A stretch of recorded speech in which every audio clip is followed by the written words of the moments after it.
he's all-seeing. But whereas his prey is blind in the night, so it's the king of the night. So it's kind of like a double meaning, whereas the all-seeing eye, the illuminated one, it only illuminates for those that are part of it. It's an owl. But also, they can rotate their heads, can't they? They see behind them. That's right. Not that one. I don't mean the building. You know, always notice in every city, the biggest buildings are the bank buildings, towering above us. And now around the country, buildings are, being affixed with owl effigies. There's others around the nation. So these are their monuments.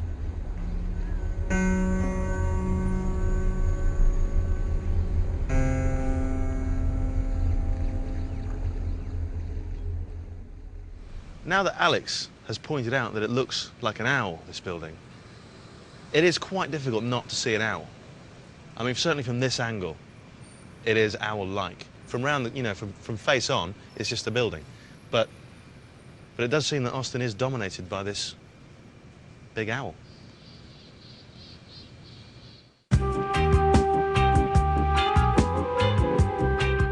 As well as the owl, there's another symbol favoured by the Illuminati. And this symbol also goes back to ancient times. The Illuminati operates in a pyramidal power structure. That's why the Illuminati symbol is the pyramid. A tiny, enlightened elite and a giant, dumbed-down mass beneath them.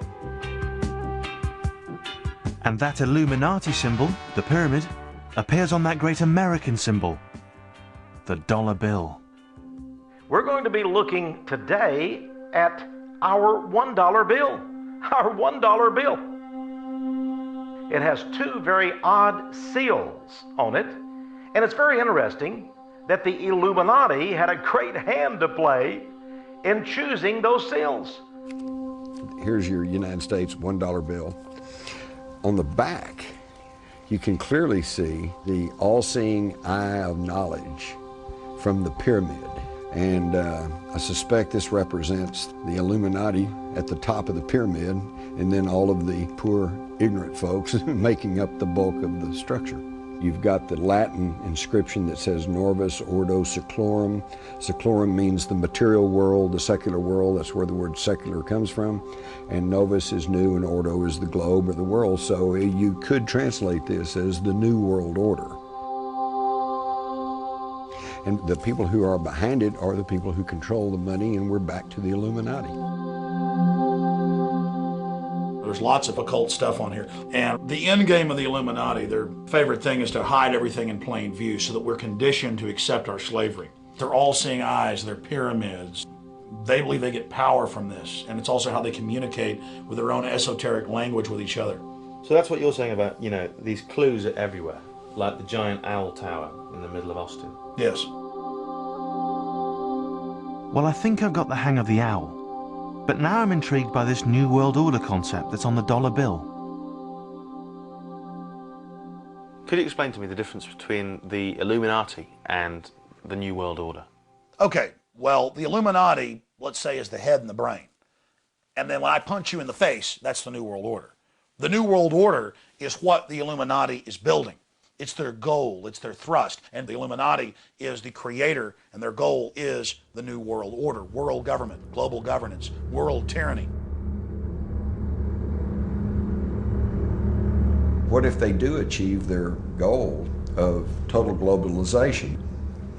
What is our guarantee that some new Hitler-like tyrant won't gain control?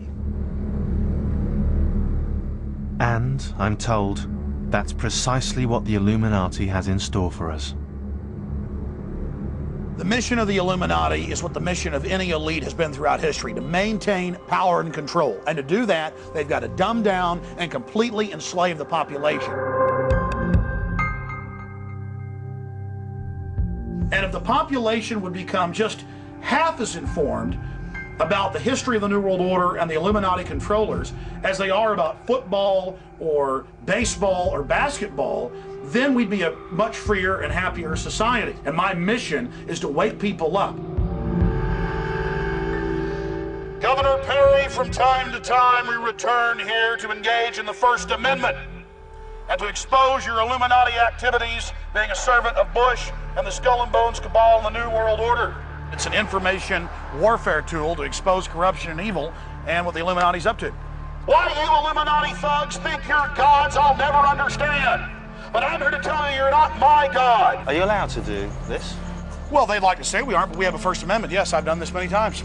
So you're invoking the free speech? That's right. Just very loud free speech. More and more people are waking up to the corruption that is government, the organized crime syndicate that is the New World Order. You need to stop enslaving us, and you need to stop serving your Illuminati globalist masters, Governor. I really, really hope he's in. But are Alex Jones's protests in vain? Are the fears of the conspiracy theorists legitimate? Are we already inside the New World Order? The Illuminati doctrine seemed to be getting a tighter and tighter chokehold on the world, but yet on the other hand, there is a backlash and there is a resistance. So I see it as kind of a race as to who's going to get control first, the people who would tyrannize their fellow man, or the people of good heart who would like to see true freedom and democracy.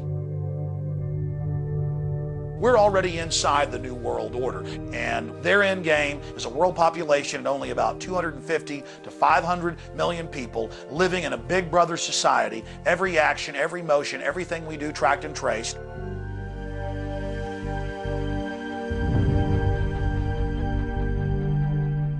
We see now the technological capability. Listen, these guys, the Illuminati today, they have a capability that Adolf Hitler and Joseph Stalin didn't have. I've dedicated the rest of my life to exposure of this knowledge because I think it's evil. They are going to force drug in a Brave New World type scenario, almost the entire population. It's the ultimate power trip, completely out of control, and humanity has got to wake up to this elite, face the facts of history, and it's got to be done now. And I hope people will rally to this cry and stand up against the New World Order and the Illuminati masters that have built it. So just how much have I learned about the Illuminati on my journey? Well, amongst other things, They really control everything of significance throughout the entire world. and These men funded Adolf Hitler. They give members questionnaires, would you kill, would you steal? but I still have many questions. I mean, does the fact that Mr. A never turned up in Hartford mean the Illuminati don't exist? Or does it mean they do exist because they got to Mr. A with their blood-curdling forfeits? And just think of all the other things I've been told. They have antenna arrays that monitor all electronic signals. And It's got the eyes, it's got the beak, it's an owl. They have names like Magog and Gog. And They collect body parts and do strange rituals in the coffins. isn't it all too far-fetched? Just all too unbelievable. The Illuminati just couldn't exist. Could it?